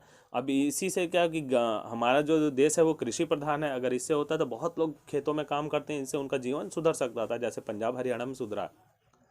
अनेक अनेक अन्य सामाजिक, संस्कृति और आर्थिक कारक भी निर्धनता के लिए उत्तरदायी हैं। और भी कारण थे। अति निर्धनों सहित भारत के लोग सामाजिक दायित्व को, धार्मिक अनुष्ठानों और के आयोजन में बहुत पैसा खर्च करते हैं। मतलब यहाँ पे दिखावे के लिए बहुत ज़्यादा, जैसे कोई पार्टी हो गई, सामाजिक कोई काम कर रहे हैं, पार्टी कर दी, कोई धार्मिक है तो उसमें बहुत ज़्यादा पैसा डोनेट करते हैं, बहुत ज़्यादा पैसा लुटाते हैं। जैसे मंदिरों में देखो बहुत ज़्यादा ही पैसा, अगर वही पैसा अगर हम अपने गरीबों में अगर किसी के लिए यूज़ किया जाए, उससे कुछ गरीबों की सुविधा की जाए, जो गरीब हैं उनके पढ़ने के लिखने के लिए, उनके रहने के लिए, अगर ऐसा डोनेशन किया जाए मंदिरों से ज़्यादा, अगर उनकी मदद की जाए तो देश तरक्की पे जा सकता है। छोटे किसानों को बीज, उर्वरक, कीटनाशकों जैसे कृषि आगतों की खरीदों के लिए धनराशि की ज़रूरत होती है। चूँकि निर्धन कठिनाइयों से ही कोई बचत कर पाते हैं, वे उनके लिए कर्ज लेते हैं। अब वो जब उनके पास पैसा नहीं होता तो साहूकारों से, अमीर जो उनके जो सेठ होते हैं उनसे क्या कहते हैं, पैसा लेते हैं। निर्धनता के चलते पुनः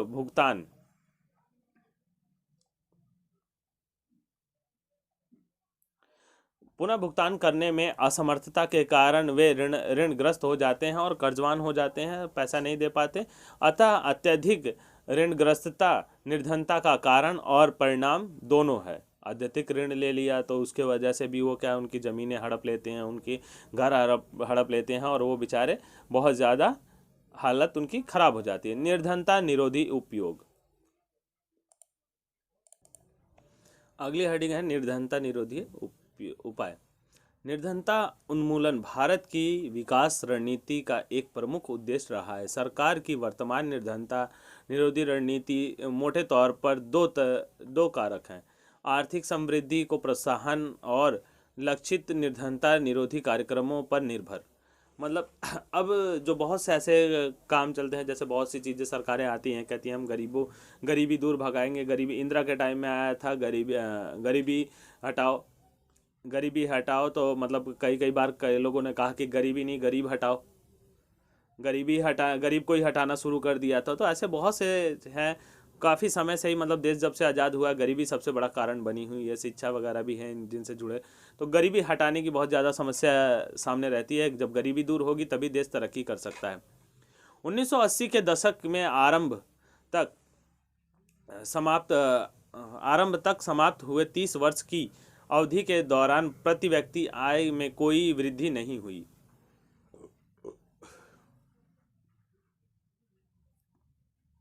और निर्धनता में भी अधिक कमी नहीं आई।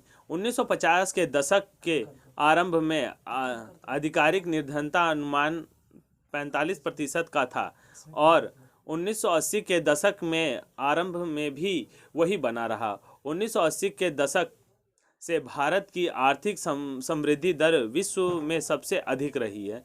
जो आर्थिक समृद्धि दर रही है वो सबसे अधिक रही है। समृद्धि दर 1970 के दशक में करीब 3.5% के औसत से बढ़कर 1980 और 1990 के दशक में 6% के करीब पहुंच गई। विकास की उच्च दर ने निर्धनता को कम करने में एक महत्वपूर्ण भूमिका निभाई है। जो उच्च दर था तो निर्धनता को कम करने में एक बहुत महत्वपूर्ण। अब जैसा ही विकास दर इनका बढ़ेगा वैसे ही तो गरीबी कम होती चली जाती है। जैसा भी किसी जीडीपी बढ़ती जा रही है तो गरीबी कम होती जाएगी, किसी भी देश की निभाई है। इसलिए यह स्पष्ट होता जा रहा है कि आर्थिक वृद्धि को निर्धनता उन्मूलन के बीच एक घनिष्ठ संबंध है। आर्थिक समृद्धि जो है अगर वो बढ़ती है तो निर्धनता उन्मूलन के बीच ये क्या है, एक घनिष्ठ संबंध है। इधर अगर हमारी जो आर्थिक समृद्धि है एक तरह से बढ़ती है तो निर्धनता कम होती चली जाती है। आर्थिक समृद्धि अवसरों को है और मानव विकास में निवेश के लिए आवश्यक संसाधन उपलब्ध कराती है। अब जब आर्थिक समृद्धि होगी तो मानव विकास में हम क्या कर सकते हैं, और अच्छे से पैसा इन्वेस्ट कर सकते हैं और अच्छे से सुविधा उसमें बढ़ा सकते हैं और संसाधन उपलब्ध करा सकते हैं। यह शिक्षा में निवेश से अधिक आर्थिक प्रतिफल पाने की आशा में लोगों को अपने बच्चों को लड़कियों सहित स्कूल भेजने के लिए प्रोत्साहित करती है। जब इंसान के पास, अभी जैसे हमने कहानी पढ़ी उसमें क्या था, वो अपने बहन की शादी नहीं करा पा रहा था, अपनी लड़कियों को नहीं भेज पा रहा था। उसे उम्मीद थी कि उसका लड़का बड़ा हो जाएगा तो क्या करेगा, उसे स्कूल भेजेगा, और अपनी लड़कियों को वो नहीं, इतनी कमाई नहीं थी कि अपनी लड़कियों को वो स्कूल भेज पाए। आर्थिक स्थिति सही होने से ही इंसान क्या कर सकता है, अपने अंदर बदलाव और अपनी तरक्की कर सकता है। तथापि यह संभव है कि आर्थिक विकास से सृजित अवसरों से निर्धन लोग प्रत्यक्ष लाभ नहीं उठा सके। कह रहा है कि आर्थिक विकास सृजित अवसरों से क्या है, निर्धन लोग प्रत्यक्ष लाभ नहीं उठा सके। इसके अतिरिक्त कृषि क्षेत्र में समृद्धि अपेक्षा में बहुत कम रही और निर्धनता पर इसका प्रत्यक्ष प्रभाव पड़ा, क्योंकि निर्धन लोग एक बड़ा भाग गांव में रहता था। मतलब शहरों में डेवलपमेंट तो बहुत आगे हो गया, अभी गांव में चले जाओ तो बहुत जगह सड़कें नहीं है, बहुत जगह विकास नहीं है, बहुत जगह लाइट की सुविधा नहीं है। तो अभी गांव क्षेत्र में क्या है, सबसे ज़्यादा गरीबी देखी जाती है और कृषि पर आश्रित है। और वो कृषि पर आश्रित है, उनके पास इतनी सुविधाएं नहीं है कि अच्छे से अच्छे क्या करें, वो अपना सामान जो कृषि में यूज़ किया जाता है जैसे ट्रैक्टर हो गया और सारी चीज़ अभी वो नहीं ले पाते हैं। इन परिस्थितियों में लक्षित निर्धनता निरोधी कार्यक्रमों की स्पष्ट आवश्यकता है। यद्यपि ऐसे अनेक योजनाएं हैं जिनको अब प्रत्यक्ष या परोक्ष रूप से निर्धनता कम करने के लिए बनाया गया है। इनमें से कुछ उल्लेख यहाँ करना आवश्यक है, जैसे कि महात्मा गांधी राष्ट्रीय ग्रामीण योजना, जैसे इसमें आता है मनरेगा जो पहले से सुना, इसमें 100 दिन का काम मिलता है। तो गांव में भी मिलता है कि छोटा मोटा काम में कराया जाएगा, उसमें लोगों को दिहाड़ी के तौर पे लगभग एक दिन के लगभग 250-300 रुपये दिया जाता है। उस हिसाब से उन्हें 100 दिन का काम दिया जाता है। जो 100 दिन का काम करके कम से कम वो अपना खाली समय में बैठे रहते हैं, वो अपना कम से कम कुछ पैसा इकट्ठा कर ले, जिससे अपना सुधार कर पाए। का उद्देश्य ग्रामीण क्षेत्रों में आजीविका सुरक्षित करने के लिए हर घर के लिए मजदूरी रोजगार कम से कम 100 दिनों के लिए उपलब्ध कराना है। इसका उद्देश्य सतत विकास में मदद करना, ताकि सूखा, वन कटाई एवं मिट्टी के कटाव जैसी समस्याओं से बचा जा सके। मतलब ऐसी समस्या आए तो उनके पास पैसा हो ताकि वो अपना मतलब जीवन सही से संभाल पाए। इस प्रावधान के तहत 1/3 रोजगार महिलाओं के लिए सुरक्षित किया गया है। इसके अनुसार क्या है कि पुरुष तो है ही, लेकिन उसमें 1/3 कौन है, महिलाएं भी शामिल हैं।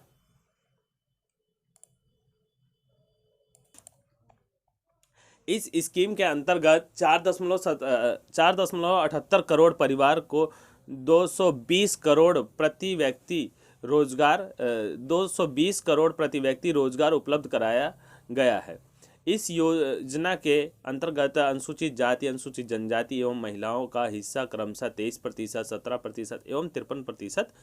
औसतन रोजगार वर्ष 2006 से 7 में 65 रुपये से बढ़ाकर 132 रुपये वर्ष 2013 में कर दिया गया था। हाल ही में मार्च 2018 में विभिन्न राज्यों में अकुशल मैनुअल श्रमिकों के लिए मजदूरी दर संशोधित कर दी गई है। इन राज्यों एवं संघ शासित प्रदेशों में मजदूरी दर की सीमाएं परिसर 281 रुपये प्रतिदिन हरियाणा के श्रमिकों के लिए, 168 रुपये प्रतिदिन बिहार के और झारखंड के श्रमिकों के लिए। मतलब अलग अलग राज्य के हिसाब से लोगों को उनकी जो दैनिक आय है वो भी अलग अलग दी जाती है। तय की गई है। केंद्र सरकार राष्ट्रीय रोजगार गारंटी कोष भी स्थापित करेगी। इसी तरह राज्य सरकारें भी योजना के कार्यान्वयन के लिए राज्य रोजगार गारंटी कोष की स्थापना करेगी। कार्यक्रम के अंतर्गत अगर आवेदक को 15 दिन के अंदर रोजगार उपलब्ध नहीं कराया गया तो वह दैनिक बेरोजगार भत्ते का हकदार होगा। अगर योजना के अनुसार उसे 15 दिन में अगर काम नहीं दिया गया तो उसे दैनिक भत्ता रोजगार योजना के तरफ से दिया जाएगा। एक और महत्वपूर्ण योजना राष्ट्रीय काम के बदले अनाज। एक और योजना आ गई, जैसे कि पहले पैसा नहीं दिया जाता था, अनाज दे दिया जाता था। पुराने समय में लोग काम करते थे तो उन्हें अनाज दे दिया जाता था, तो अब अनाज दे वाली योजना आ गई। कार्यक्रम है जिससे 2004 में देश के सबसे बड़े पिछड़े 150 जिलों में 150 जिलों में लागू किया गया था। यह कार्यक्रम उन सभी ग्रामीण निर्धनों के लिए है जिन्हें मजदूरी पर रोजगार की आवश्यकता है और जो अकुशल शारीरिक काम करने के इच्छुक हैं। इसका कार्यान्वयन 100% केंद्रीय वित्तीय पोषित कार्यक्रम के रूप में किया गया है और राज्य को खाद्यान्न निःशुल्क उपलब्ध कराए जा रहे हैं। एक बार NREGA लागू करने हो जाए तो काम के बदले अनाज NFWP का राष्ट्रीय कार्यक्रम भी एक कार्यक्रम के अंतर्गत आएगा। मतलब अब उन्हें अनाज भी दिया जाएगा और पैसे भी मतलब मिलेंगे। प्रधानमंत्री रोजगार योजना एक अन्य योजना है। अब यहाँ पे एक प्रधानमंत्री रोजगार योजना है जिसे 1993 में आरंभ किया गया। इस कार्यक्रम का उद्देश्य ग्रामीण क्षेत्रों में छोटे शहरों में शिक्षित बेरोजगार युवाओं के लिए स्वरोजगार के अवसर सृजित करना है। मतलब यहाँ पे लोन दिया जाएगा जिससे तुम अपना रोजगार खुद का कर सको। उन्हें घरेलू व्यवसाय और उद्योग स्थापित करने में उनकी सहायता दी जाती है। ग्रामीण रोजगार सृजन कार्यक्रम का आरंभ 1995 में किया गया था। अंडरलाइन कर लेने जितनी इंपॉर्टेंट डेट्स हैं, ठीक है, क्वेश्चन में ये पूछ सकता है, बहुत ज़्यादा इंपॉर्टेंट है। जितनी योजनाएं हैं, जितना मतलब नरेगा हो गई और सारी संस्थाओं के नाम हैं, ये सारी चीज़ें इसको अंडरलाइन कर लेना, नोट्स में भी लिख लेना। ग्रामीण रोजगार सृजन कार्यक्रम का आरंभ 1995 में किया गया था। इसका उद्देश्य ग्रामीण क्षेत्रों और छोटे शहरों में स्वरोजगार के अवसर सृजित करना है। 10वीं पंचवर्षीय योजना में इस कार्यक्रम के अंतर्गत 25 लाख नए रोजगार के अवसर सृजित करने का लक्ष्य रखा गया है।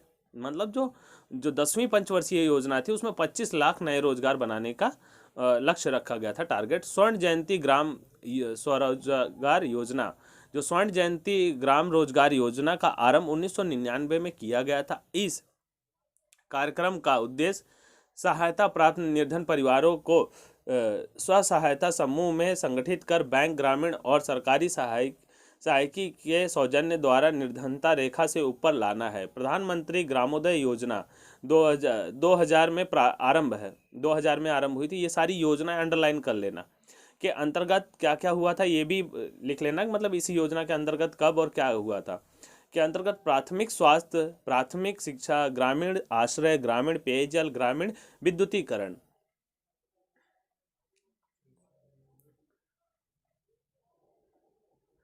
जैसी मूल सुविधाओं के लिए राज्यों को अतिरिक्त केंद्रीय सहायता प्रदान की जाती है। एक और महत्वपूर्ण योजना अंत्योदय अन्न योजना है, जिसके बारे में आप अगले अध्याय में विस्तार से पढ़ेंगे। अंत्योदय अन्न योजना मतलब इसमें अन्न के लिए, मतलब राशन वगैरह के लिए किया गया है। इन कार्यक्रमों के मिले जुले परिणाम हुए, कह रहे कि कुछ अच्छा नहीं, मतलब मिले जुले परिणाम ही रहे। उनके काम प्रभावी होने के एक मुख्य कारण उचित कार्यान्वयन और सही लक्ष्य निश्चित करने की कमी है। इन्होंने क्या किया है, मतलब जितने भी कार्यक्रम किए इन्होंने सही से काम मतलब उतना बढ़िया से नहीं हुआ और एक सही लक्ष्य नहीं हासिल किया।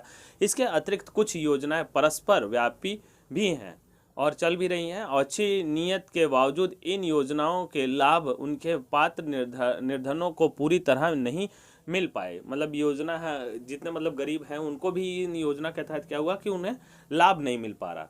कई जगह बहुत ज़्यादा करप्शन है, इसमें भी रोजगार देने में भी करप्शन होता है। अच्छी नीयत के बावजूद इन योजनाओं के लाभ अनेक पात्र निर्धनों को पूरी तरह नहीं मिल पाए। इसलिए हाल के वर्षों में निर्धनता उन्मूलन कार्यक्रमों के उचित परिवीक्षण पर अधिक बल दिया गया है। तो इसकी इंक्वायरी पे ज़्यादा जोर दिया गया है। अगली हेडिंग है हमारी भावी चुनौतियां। सामने मतलब क्या क्या चुनौतियां हो सकती हैं आने वाले समय में, वो सारी बताया था। भारत में निर्धनता में निश्चित रूप से गिरावट आई है। कह रहे निर्धनता में निश्चित रूप से गिरावट आई है, लेकिन शहरों में आई है, ग्रामीण क्षेत्रों में भी आई है, लेकिन उतनी ज़्यादा नहीं आई है। लेकिन प्रगति के बावजूद निर्धनता उन्मूलन भारत की एक सबसे बाध्यकारी चुनौती है। ग्रामीण और शहरी क्षेत्रों में विभिन्न राज्यों में निर्धनता के व्यापक असमानता हैं। इसमें क्या ग्रामीण, और जैसा बताया मैंने, ग्रामीण में बहुत अधिक अभी निर्धनता में कमी नहीं आई है, लेकिन शहरों में बहुत ज़्यादा लेवल तक, एक मायने तक सब सुधर चुके हैं, अच्छे जीवन यापन कर सकते हैं। खैर अगर ये हमारा कोरोना काल ना देखा जाए, लॉकडाउन ना देखा जाए, तो इसमें सभी लोग अच्छा कमा खा रहे थे। कुछ सामाजिक और आर्थिक समूह निर्धनता के प्रति अधिक असुरक्षित हैं। कुछ सामाजिक और आर्थिक जो सामाजिक और आर्थिक समूह जो निर्धनता से क्या है, अधिक असुरक्षित हैं। आशा की जा रही है कि निर्धनता उन्मूलन में अगले 10 से 15 वर्षों में अधिक प्रगति होगी। कह रहे हैं कि इसमें अगले 10 वर्षों में, जब ये मतलब जो हमारी समस्या लॉकडाउन की वगैरह चल रही हैं, जो बहुत सारे रोजगार बंद चल रहे हैं, इसमें कामकाज भी सबको सही से नहीं मिल रहा है, इसे मतलब जब निपट लेंगे तो आगे क्या है 10 से 15 सालों में बहुत ज़्यादा गरीबी लेवल कम हो जाएगा। यह मुख्यतः उच्च आर्थिक समृद्धि, सार्वजनिक निःशुल्क प्राथमिक शिक्षा पर जोर, जनसंख्या विकास में गिरावट, महिलाओं और समाज में के आर्थिक रूप से कमजोर वर्गों में बढ़ते सशक्तिकरण के कारण संभव हो पाएगा। यहाँ पे कारण भी दे रखा है, मतलब किन किन वजहों से ये संपन्न हो सकता है। देखो, प्राथमिक शिक्षा पर जोर दिया जाएगा। पहले तो सबकी शिक्षा, प्राथमिक शिक्षा हो चाहे हायर शिक्षा हो, सब पे बहुत ज़्यादा जरूरी है। और जनसंख्या विकास में गिरावट होनी चाहिए। जैसे कि अभी कई स्कीमें चलाई गई हैं, जैसे कहा जाता है हम दो हमारे दो। इस हिसाब से अगर मतलब हमारा परिवार ज़्यादा बड़ा होगा तो उनके खर्च भी बच्चों के ज़्यादा बड़े होंगे। आने वाले समय में उनके रहने के लिए जगह भी चाहिए, उनकी ज़रूरत की चीज़ें भी होनी चाहिए, उनको भरण पोषण के लिए भी चाहिए, उनकी अच्छी हाई लेवल की शिक्षाओं के लिए भी उन्हें पैसे चाहिए। तो वो सब नहीं हो पाएगा तो क्या होगा, गरीबी बढ़ेगी बढ़ेगी। इसीलिए जो जनसंख्या एक लिमिट में अगर रखी जा रही है तो उससे भी, अब उससे क्या होता है कि अगर परिवार हमारा छोटा होता है तो हम उसके सुख सुविधा के लिए भी व्यवस्था कर सकते हैं और एक गरीबी दूर कर सकते हैं। और ज़्यादातर अभी देखा है स्टोरीज में भी कि परिवार खाने के लिए नहीं है, लेकिन उनके परिवार में कितने लोग हैं। अभी स्टोरीज में हमने पीछे एग्जांपल्स में पढ़ा था, बहुत ज़्यादा मतलब उनके परिवार में लोग हैं, उनकी बहन की शादी नहीं हो पाई, उनके उसके बाद भी उनके 5 बच्चे हैं, उनका पालना है, सबकी समस्याएं हैं। तो ये सारी चीज़ है कि समस्या ही है।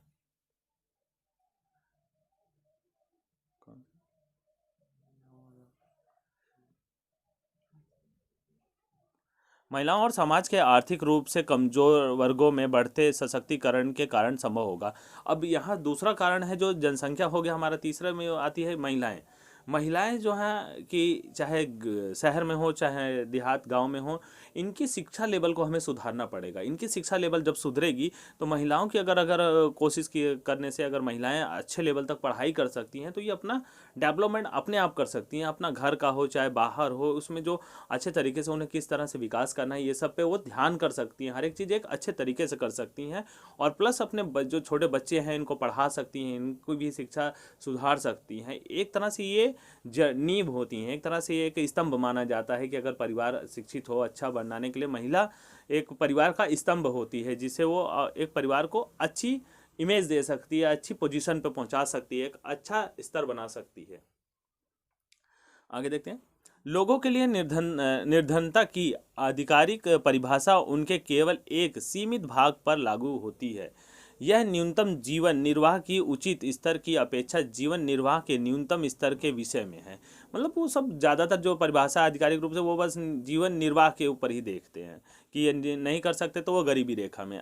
अनेक बुद्धिजीवी ने इसका समर्थन किया है कि निर्धनता की अवधारणा का विस्तार मानव निर्धनता तक कर देना चाहिए। निर्धनता का विस्तार क्या है कि मानव निर्धनता तक कर देना चाहिए। हो सकता है कि बड़ी संख्या में लोग अपना भोजन जुटाने में असमर्थ हैं। ये सही बात है कि बड़ी संख्या में लोग क्या है अपना भोजन नहीं जुटा पाते हैं, लेकिन क्या उनके पास शिक्षा है या घर है या स्वास्थ्य सेवा की सुविधा है?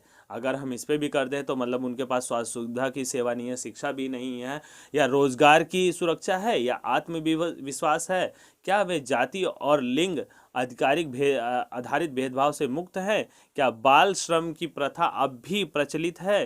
तो कहीं ना कहीं ज़रूर ये सब चीज़ देखा है, जातिगत भेदभाव से भी गरीबी होती है, उनसे भी हर जगह जैसे जाति पुराने इलाकों में चले जाओ, गांव देहातों में तो अभी भी जात का भेदभाव चलता है, जिसे उन्हें काम पे नहीं रखा जा सकता। हर लोग काम पे, शहर में आने के बाद तो कोई भी जात वात नहीं देख रहा आजकल, मतलब काम पे सबको काम मिल रहा है, लेकिन गांव में अभी भी ये चीज़ है। और गांव के लोगों के अंदर आत्मविश्वास की भी कमी होती है, कॉन्फिडेंस लेवल कम होता है, जिससे वो कोई काम अपनी इच्छा से नहीं कर पाते हैं। और स्वास्थ्य सुविधा भी नहीं मिलती उन्हें, रोजगार का तो ऑप्शन ही खत्म हो जाता है, क्योंकि पिछड़े इलाकों में रोजगार कम मिलता है। और बाल श्रम कहें, क्या बाल श्रम की प्रथा अब भी है, तो बच्चे भी काम करने जाते हैं, जब खाने को नहीं होगा तो जरूर कुछ ना कुछ काम करेंगे। विश्वव्यापी अनुभव बताते हैं कि विकास के साथ निर्धनता की परिभाषा भी बदलती है। जैसे जैसे डेवलप होता जाता है वैसे वैसे निर्धनता की परिभाषा भी बदलने लगती है। निर्धनता उन्मूलन हमेशा गतिशील लक्ष्य है, और ये जो निर्धनता उन्मूलन है हमेशा कम ज़्यादा, जैसे कि कम ज़्यादा होता रहता है। आशा है कि हम अगले दशक के अंत तक सभी लोगों को केवल आय के संदर्भ में न्यूनतम आवश्यक आय उपलब्ध करा सकेंगे। कहने आने वाले 10 सालों में हम सिर्फ उन्हें एक न्यूनतम आय प्राप्त करा पाएंगे। सभी को स्वास्थ्य सेवा और शिक्षा रोजगार उपलब्ध कराना, लैंगिक समता तथा निर्धनों का सम्मान जैसी बड़ी चुनौतियां हमारे लक्ष्य होंगे। इन सारे लक्ष्य को कहने कि 10 सालों में हम जरूर टारगेट करने की कोशिश करेंगे। ये और भी बड़े काम होंगे, कहना ये और भी, अगर ये हमने कर लिया तो ये और भी बहुत बड़े काम होंगे। तो इसी के साथ हमारा चैप्टर समाप्त हो जाता है। ठीक, वीडियो अच्छी लगे तो इसे लाइक और शेयर करें, और जो अभी इस चैनल पर नए हैं हमारे चैनल को सब्सक्राइब कर लें। वीडियो आराम से उन्हें मिल जाया करेगी, जल्दी से जल्दी मिलेगी। ठीक, ओके, थैंक यू।